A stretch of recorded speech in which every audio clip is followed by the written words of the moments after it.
En Primera de Reyes capítulo 18 versículo 21 dice: Y acercándose Elías a todo el pueblo dijo: ¿Hasta cuándo claudicaréis vosotros entre dos pensamientos? Si Jehová es Dios, seguidle; y si Baal, id en pos de él. Y el pueblo no respondió palabra. Padre, oramos para que el Espíritu de Dios, tu Espíritu, el Dios del Padre y el Hijo, pueda tomar esta antigua verdad y dejar que se libere el poder esta noche sobre nuestras conciencias. Señor, hay poco tiempo y tenemos una gran necesidad, por lo que te suplicamos, Señor Jesús resucitado, confirma tu palabra y realiza un consejo de tus mensajeros. En el nombre de Jesús. Amén. Este capítulo de las Escrituras cubre un periodo bajo en la historia de Israel, cuando la nación debía haberse dedicado a la más alta rectitud en su conducta y su vida personal y a la adoración más pura al Dios Altísimo. A pesar del pacto de Dios y la ley y los privilegios que les entregó, sus vidas de aquellos judíos mostraban una continua y constante controversia entre ellos y Dios. La principal culpa la tenía alguien a quien llamo el vampiro de Sidón, Jezabel. Jezabel era la esposa de Acab, el rey de Israel. Realmente no era un gran rey, pero ocupó el puesto por un tiempo. Su esposa no era judía, ella era hija del rey de Sidón, y por lo tanto era una sidónica y baalita, alguien que adoraba a Baal. Acab era judío y se suponía que debía ser adorador de Jehová, el gran Dios, el yo soy. Aunque los baalitas se enfrentaron al Dios Altísimo, Acab aparentemente quería una esposa de la familia real de Sidón, por lo que eligió a esa guapa Jezabel y se casó con ella. La adoración a Baal involucraba rituales crueles e inmorales, y Jezabel era la evangelista del momento, no para Jehová ni por la decencia y la justicia, sino para Baal y el mal. Todo esto llevó a un dilema moral para Israel. Ahí estaba la familia real, un hebreo con su esposa, una sidoniana. El rey estaba comprometido, al menos nominalmente, a adorar a Jehová, pero la reina estaba comprometida activamente a la adoración de Baal. Esto me recuerda un pasaje de la Escritura que es muy misterioso. Hay mucho que decir al respecto, aunque debo decir que puedo ser denominado como místico. El versículo Juan capítulo 1 verso 9 dice que Cristo fue la verdadera luz, dando luz a cada hombre que viene al mundo. Entonces, incluso el hombre o la mujer que nunca ha oído hablar de la Biblia, Dios o el Evangelio, ni nada que tenga que ver con la religión revelada, todavía tiene más luz de lo que imaginamos, porque cada persona ha sido, en cierta medida, iluminada por la verdadera luz con el fin de que sepa algo de lo que está bien y lo que está mal. Israel debería haber sabido lo correcto y lo incorrecto por la profunda sabiduría que ilumina a cada hombre. El pueblo de Dios también tenía acceso a la revelación divina, las sagradas escrituras, algo que nadie más tuvo. Aunque deberían haber sabido lo que era correcto, a quién adorar y cómo debían vivir, Jezabel estableció el modelo de moralidad y adoración. Ella optó por dirigir y vivir mientras otros la seguían. También adoraban la forma en que ella adoraba, porque la gente era demasiado débil y cobarde para obedecer a Dios, y le resultaba más fácil seguir lo que estaba de moda. Eso siempre es lo más fácil. Ahora, amado hermano, si usted va a ser cristiano, tendrá que aprender a enfrentar lo que está de moda. Tendrá que aprender a escuchar la voz de Dios y a oír el sonido de un tambor inaudible. Hay gente marchando en otro desfile y un mundo marchando con la música mundana en la dirección equivocada. Tendremos que decidir si este negocio religioso es de Dios, si Dios está en ello, si Dios está en esto, si la Biblia es real, si el infierno es el infierno y si el cielo es el cielo, o si podemos seguir lo que está de moda y ser como todos los demás. Usted tendrá que decidir ahora mismo. Como dije, Israel estaba en un dilema y, por supuesto, nadie está en reposo cuando esté en esa condición, porque en el fondo la gente sabe cuándo está siguiendo una banda o un desfile que no irá al cielo. Sabe que la están engañando, le han robado algo muy valioso y a la gente le preocupa. Cuando el hombre sabe que está deshonrando su alma y está profundamente avergonzado, cubre eso con diversiones. El hombre sabe que está violando las santas leyes de Dios y eso le da miedo, pero por supuesto el efecto dependerá del grado de luz. ¿Adoraremos a Baal o a Jehová? ¿Hasta cuándo claudicaréis vosotros entre dos pensamientos? Yo digo que la religión de nuestros días es la religión de Baal. Es una religión que le permitirá salirse con la suya si solo habla sobre el amor, la unidad de la humanidad y la hermandad del mundo. Si solo habla bien y suena piadoso, usted puede hacer cualquier cosa. El cielo es su límite. Y si no hay moralidad ni rectitud, no se requiere de piedad. Así que viva de la manera que quiera, siempre que al final diga, bueno, todos vamos por el mismo camino, solo vamos por rumbos diferentes. Ahora, eso parece muy espiritual, pero así es como hablaba la dama Baalita Jezabel. Ella les decía a los que estaban allí, ahora, judíos, ¿no saben que Baal también tiene algo que decir a su favor? Por supuesto, tienen orgías sexuales y ritos inicuos para adorarlo, y eso está bien. Esa es nuestra forma de nosotros los sidonitas ver las cosas. Solamente es una perspectiva más. Ahora, amados, ¿qué ofrece Baal? ¿Qué ofrece el principal y superfluo mundo religioso? Ofrece algunas cosas. El mundo de la religión falsa ofrece la diversión y la conformidad habitual. Si hace eso, si se conforma y acompaña a la multitud, tienen que darle diversión. Pero Jehová le llama a usted al camino bueno y duro que tiene un costo, pero tiene también un eterno galardón. ¿Qué tiene que ofrecer Baal a su vida? ¿Qué tiene el mundo que ofrecerle? ¿Nos rendiremos al mundo? ¿Qué ofrece el mundo? ¿Cuán completamente indefenso es cuando ocurre una tragedia y está del lado del mundo?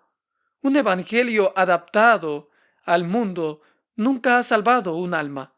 Cristo no murió por establecer una religión arreglada, diluida y editada para el agrado del mundo. Además, el cielo no está lleno de débiles. El cielo está lleno de personas, soldados, mártires, soñadores, profetas, que amaban a Dios y a su generación, que vivieron y murieron después de haber vivido una vida buena, pero también una vida dura en el Señor. Tenemos que decidirnos. ¿Vamos a seguir el camino del mundo? Jezabel se encargará de eso. ¿Qué vamos a hacer al respecto? Baal tiene mucho que ofrecer. Bien podríamos admitirlo. He escuchado predicadores que hablan sobre lo agobiados que están los hombres por el pecado y se imaginan que llevan un gran peso sobre sus espaldas, tanto que esos predicadores dicen que no hay que predicar tanto sobre el pecado, ellos ya tienen mucha carga con el suyo. Ahora, por supuesto que el pecado tiene placer, pero usted tiene que romper con él y seguir a Jehová. Cuanto peor es el país, peor es el estado de la sociedad, más difícil de romper y más le costará acabar con el placer del pecado. Decídase, no se quede en el medio porque no tiene frío ni calor. Si usted es tibio, Dios lo vomitará de su boca. El único lugar en la Biblia donde Dios se enoja es cuando enfrenta a las personas que no pueden decidir si deben servir a Dios o a Baal. Creo que Dios tiene más respeto por un baalita arrodillado ante un altar sexual que por el hombre atrapado en el medio que tiene miedo de adorar a Dios, temblando entre lo correcto y lo incorrecto, entre adorar a Dios y a Baal. ¿Lo describe eso a usted? Dios dice que eso lo enoja y que le vomitará de su boca. Si Jehová es Dios y Jesucristo realmente dijo, ven, toma tu cruz y sígueme, entonces, amado hermano, habrá un juicio si no lo obedecemos. Dios debe juzgar el corazón de cada persona de acuerdo a sus pensamientos y sus obras. Con Baal, usted tal vez se divierta, pero llegará el día en que deberá afrontar el juicio. Después que Judas Iscariote traicionó a Cristo, fue abandonado por la gente a quien le había vendido a Cristo. Con un espasmo de conciencia, Judas volvió a los sacerdotes y dijo, aquí está, tomen su dinero. Pero aquellos que se habían portado tan amistosamente con Judas cuando querían que les revele el lugar del Salvador, se dirigieron a él fríamente y simplemente le dijeron, ¿qué nos importa? Ahora, siempre es así. La gente que les va a llevar por el camino incorrecto, luego las va a abandonar de la peor forma cuando ustedes estén afligidos y cuando ustedes sufran las consecuencias del pecado.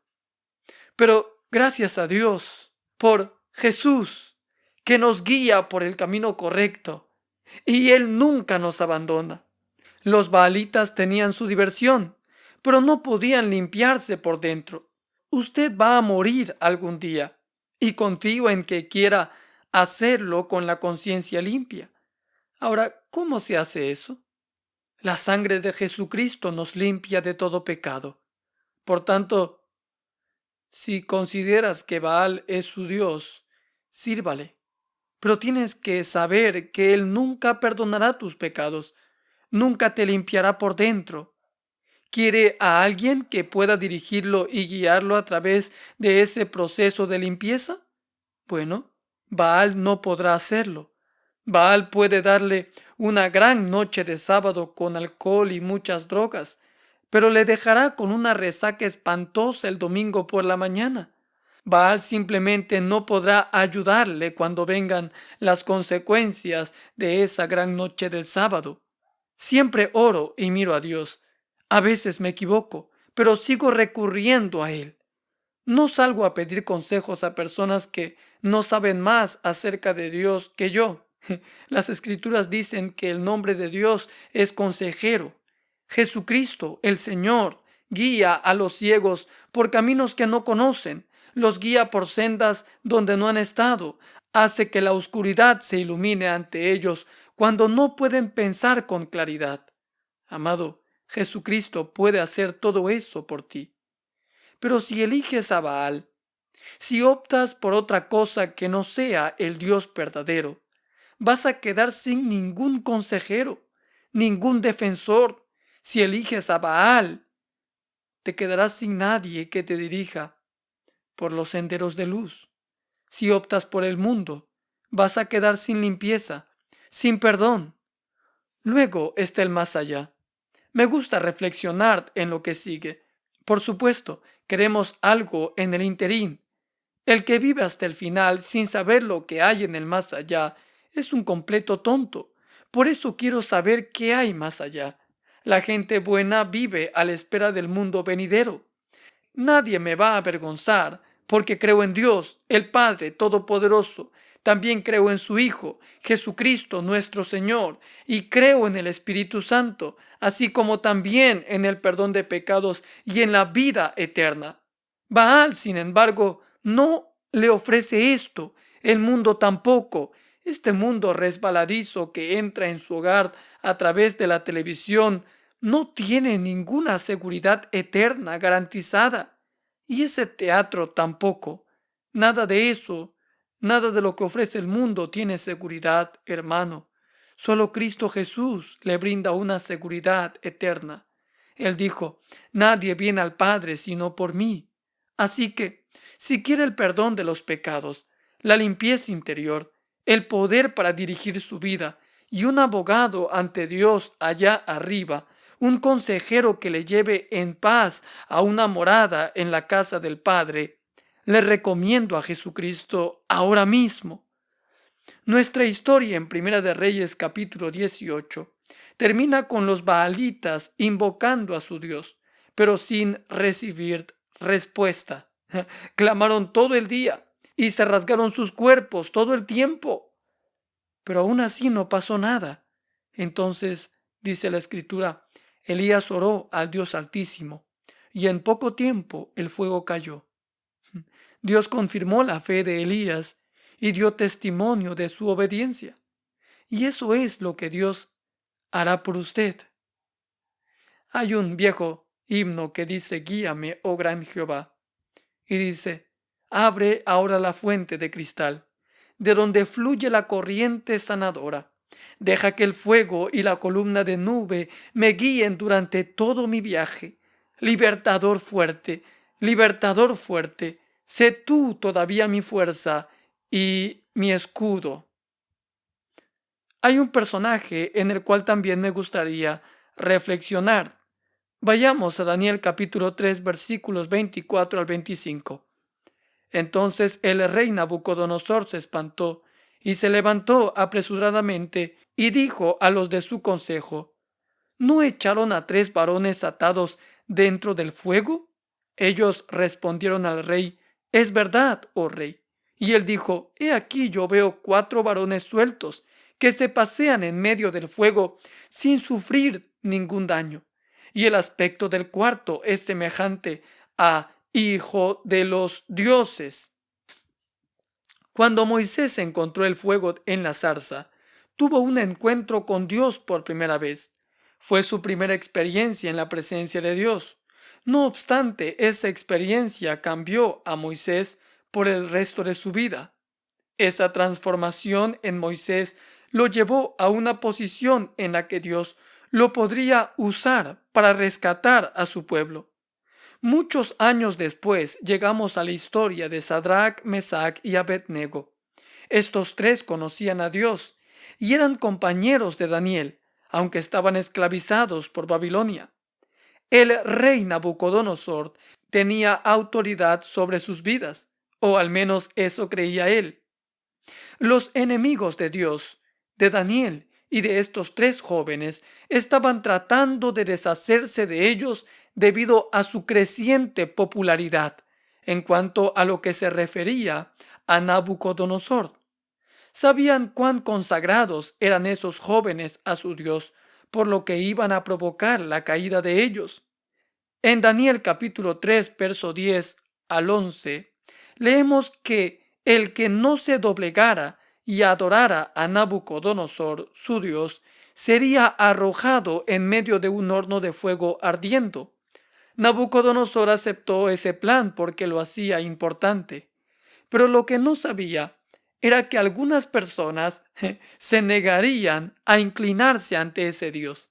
Los jóvenes fueron llevados ante Nabucodonosor, que trató de persuadirlos para que siguieran las pautas de la cultura de esa época. Eso es lo que está sucediendo hoy. Los Nabucodonosores que nos rodean quieren que la iglesia siga la cultura imperante para no molestar a nadie. Pero esos jóvenes pusieron a Dios primero y no permitieron que nada hiciera que olvidaran su prioridad, ni siquiera la muerte. En varias ocasiones, Nabucodonosor intentó convencerlos de que todo iba a estar bien. Tal vez él diría, sí, pueden servir a su Dios, pero ¿podrían, por causa de mí, inclinarse y adorar a este ídolo? Ahora, esta podría parecer una transacción comercial más que otra cosa. ¿En qué perjudicaría ello? Nabucodonosor pensó que podía convencerlos, pero no entendía el compromiso de ellos con Dios, que era más importante para ellos que incluso su propia vida. Nabucodonosor los amenazó si no le obedecían con arrojarlos a un horno de fuego para que murieran. Estoy seguro que Sadrach, Mesach y Abednego temían al horno de fuego, pero su compromiso con Dios superó el miedo al horno de fuego y a su lealtad al rey Nabucodonosor. Los versículos 17 y 18 del capítulo 3 de Daniel son importantes para nosotros. Dice el pasaje: He aquí nuestro Dios, a quien servimos, puede librarnos del horno de fuego ardiendo, y de tu mano, oh rey, nos librará. Y si no, sepas, oh rey, que no serviremos a tus dioses, ni tampoco adoraremos la estatua que has levantado.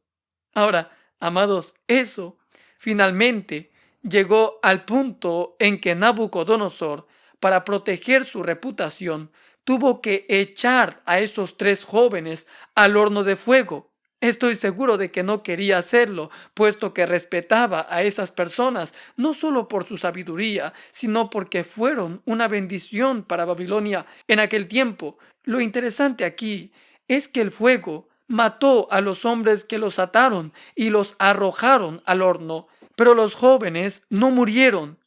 Me parece que lo que Dios está diciendo aquí es que si ponemos nuestra confianza en Él va a destruir a nuestro enemigo.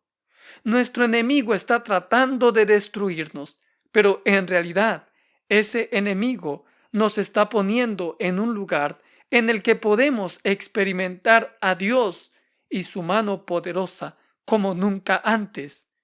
Debido a la ira de Nabucodonosor en aquel momento, hizo arder el horno 7 veces más caliente de lo normal. Eso, por supuesto, mató a los hombres que arrojaron a los jóvenes al fuego. Dentro del horno, las ataduras de sus manos y sus piernas se quemaron, pero el fuego no los tocó a ellos. Cuando Nabucodonosor miró hacia el fuego, se asombró al ver no a 3, sino a 4 hombres caminando en medio de las llamas, y la forma del cuarto era como la del Hijo de Dios. De hecho, en ese horno de fuego, calentado 7 veces más de lo normal, esos 3 hombres experimentaron la presencia de Dios. Y cuando al fin salieron del horno, nos dicen las Escrituras que ni siquiera olían a humo, y no había una marca de quemaduras en sus cuerpos ni en sus ropas.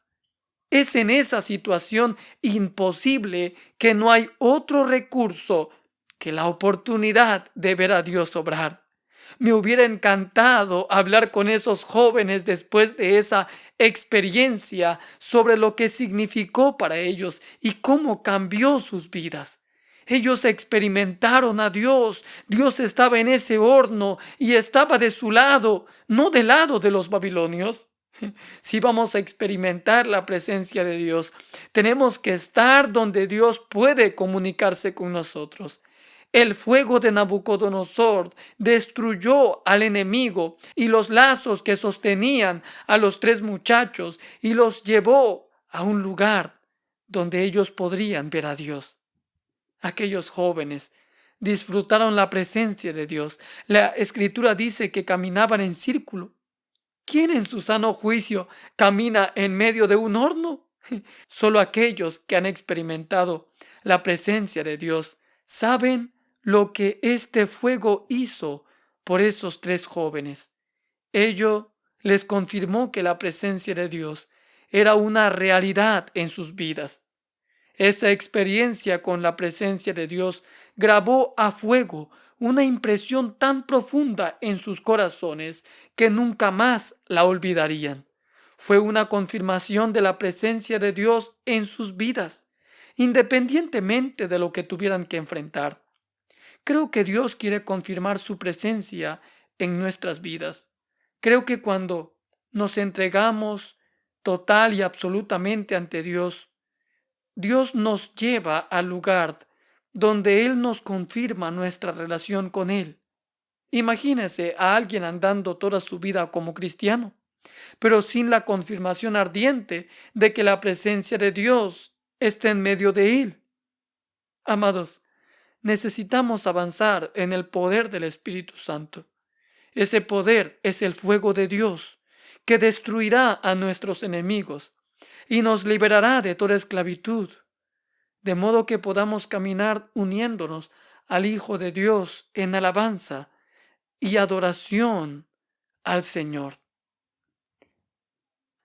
El poder de los viejos tiempos es un himno de Paul Rader que dice lo siguiente: tráenos en oración delante de ti, y con fe nuestras almas inspira, hasta que reclamemos por fe la promesa del Espíritu Santo y el fuego de tu presencia en nuestras vidas.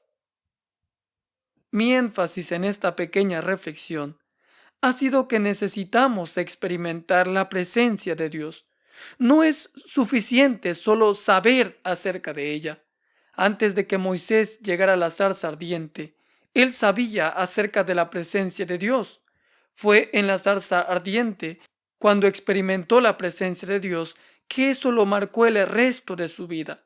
La Biblia es muy clara al decirnos que es posible ir año tras año en ignorancia espiritual, pero necesitamos entender que lo que no sabemos nos arruina espiritualmente. Comprender y percatarnos de que la presencia de Dios está a disposición nuestra no hace nada en nuestras vidas. La consecuencia de experimentar a Dios en su ardiente presencia tiene un poderoso efecto en nuestro ser. Los beneficios sobrepasan nuestra comprensión total. Al meditar en los beneficios de vivir cotidianamente en la presencia de Dios, creo que el primero sería un elemento disuasorio del mal. El corazón humano es desesperadamente inclinado al mal, y creo que no necesitamos evidencia de eso. Está a nuestro alrededor. Nosotros, como humanos, somos propensos a errar. Si no estamos enfocados, vagaremos en cualquier dirección que ejerza influencia en nuestra vida en un momento determinado. Llevar una vida indisciplinada es hacernos vagar en la dirección errónea. ¿Cuántos han sido cristianos durante 25 años y de repente se dan cuenta que están lejos de Dios? Han vagado, han sido influenciados por algo más que la presencia manifiesta de Dios. Realmente aquellos necesitan una llamada de atención. Una cosa que la presencia de Dios crea en nuestros corazones es el miedo. Este es un verdadero estímulo para gran parte de nuestra conducta humana. Por miedo o temor, hacemos o dejamos de hacer ciertas cosas. Cuando nos acercamos a la presencia de Dios, surge una sensación de asombro y temor en nuestra vida. La mayoría de las personas se rigen por sus hábitos, lo que permite que la presión externa los guíe cada día, en lugar de la ardiente presencia de Dios en su vida. Debido a que no experimentan a Dios, no tienen temor de Él. El ladrón no roba en presencia de un policía. Necesitamos entender que a medida que lleguemos a la presencia de Dios, habrá un miedo abrumador delante de Él, un detrimento del mal que tenemos en nuestro ser, porque surgirá el temor a Dios. La presencia ardiente de Dios desalienta la ociosidad. Un criado no holgazaneará en presencia de su empleador. Querrá impresionarlo y mantenerse ocupado haciendo su trabajo. Cuando llegamos a la presencia de Dios, comenzamos a dejar de lado esa ociosidad y nuestros corazones se agitan para seguirlo. La simple pereza es una gran maldición, particularmente en la iglesia cristiana de hoy. Abre espacio para el mal. La pereza, como resultado de no acudir a la presencia de Dios, hará que no hagamos el trabajo que Dios quiere de nosotros. Sabemos que hay un trabajo vital que hacer, pero lo posponemos, alegando razones para esperar a mañana para realizarlo. La pereza debilita y corrompe nuestra alma. Amados, necesitamos tener un alma que harta con la presencia de Dios. lo que alejará cualquier ociosidad que podamos tener en nuestras vidas. El trabajo no mata, pero la inquietud y los desajustes sí pueden hacerlo. Cuando pensamos que Dios está aquí, ciertamente no nos quedaremos quietos, sino que nos ocuparemos en los asuntos de nuestro Padre. Creo que la presencia de Dios, esa presencia ardiente, es una cura para el descuido de las prácticas espirituales. Aquellos obstáculos en nuestra vida espiritual son como pequeñas zorras que estropean la vid cristiana en el área de nuestro tiempo, dinero, conversación y conducta. Amados, el descuido que tenemos en nuestras vidas solo puede ser tratado si experimentamos la ardiente presencia de Dios y si permitimos que ese sea el factor motivador en nuestras vidas.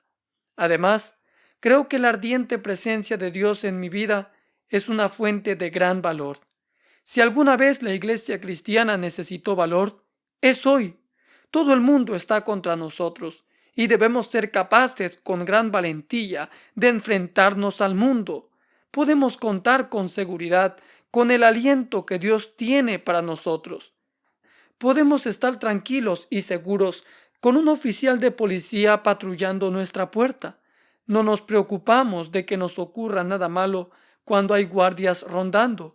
Un niño puede silbar en señal de peligro cuando su padre está cerca.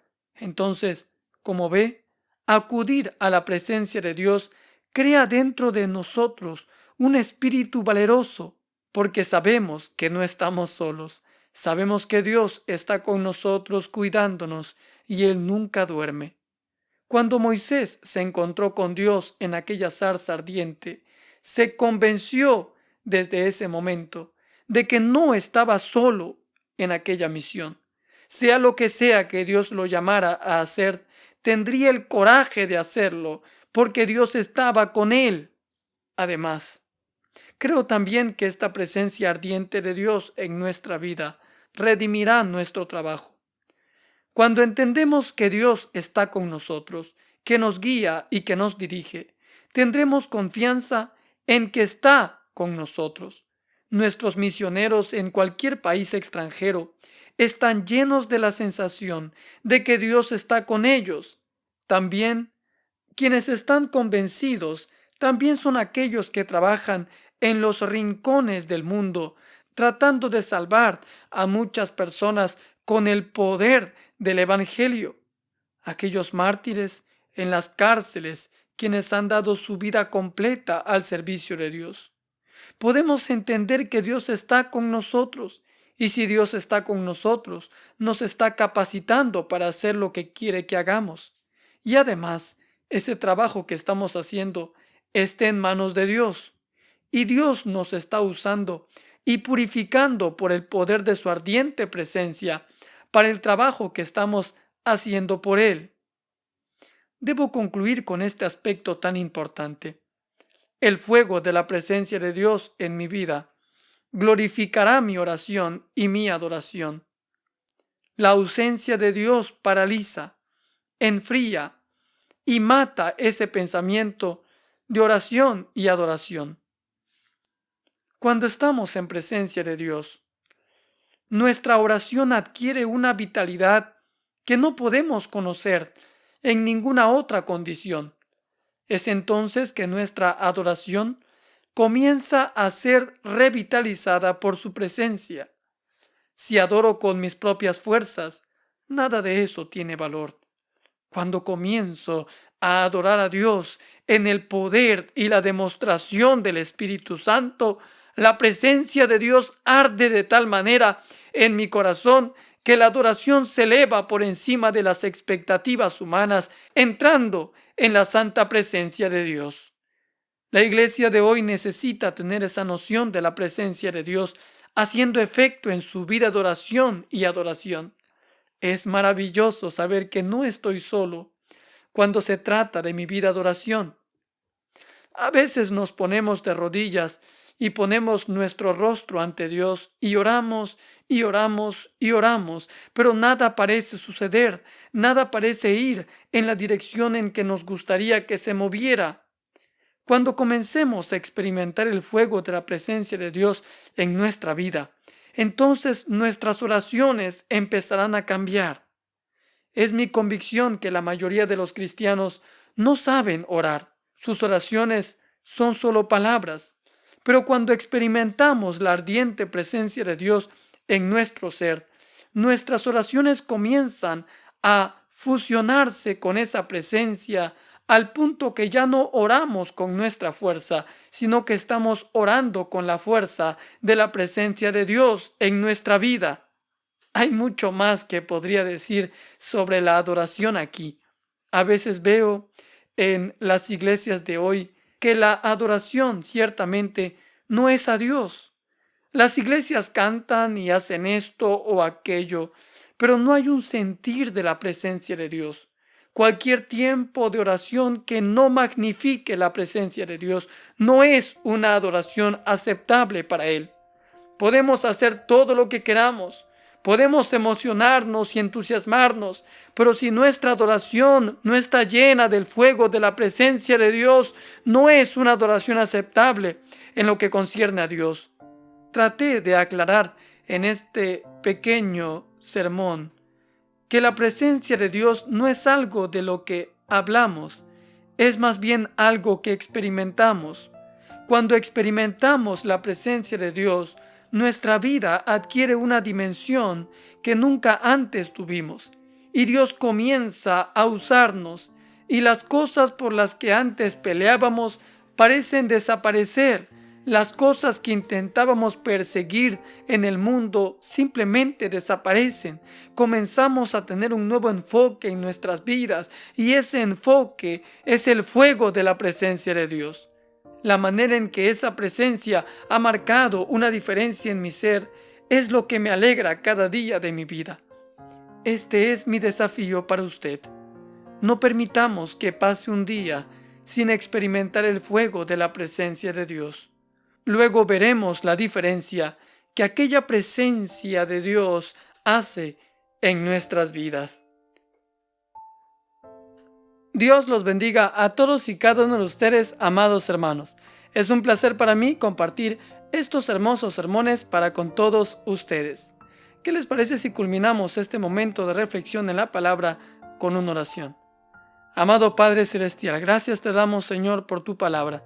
Asimismo, Señor, gracias te doy, Señor, por cada persona que esté escuchando este mensaje. Seas tú, oh Dios, edificándole por medio de esta reflexión y llevando su vida espiritual, Señor, de gloria en gloria. Ayúdanos, Señor, a reconocer tu presencia en todo momento y en cualquier circunstancia en la cual nos encontremos. Seas tú, oh Dios, guiándonos, Señor, hacia un momento de comunión mucho más profundo contigo, dándonos una pasión, Señor, por escudriñar tus escrituras y una pasión también, Señor, por entrar, Señor, en los aposentos para hablar contigo, Padre Celestial, en oración. Gracias, Padre Celestial, te doy en este día, y todo esto te lo pido en el nombre de Jesús. Amén. Gracias, amados hermanos, por acompañarme hasta este momento en este canal Gracia Incomparable TV. Recuerde que sus me gustas, comentarios y suscripciones apoyan muchísimo a este canal y hacen que estos mensajes se difundan por toda la plataforma de YouTube y muchas más personas alrededor del mundo puedan ser grandemente bendecidas por medio de estas reflexiones. Mi nombre es José Andrés Bolívar Reina y nos reencontramos en la siguiente transmisión de Gracia Incomparable TV.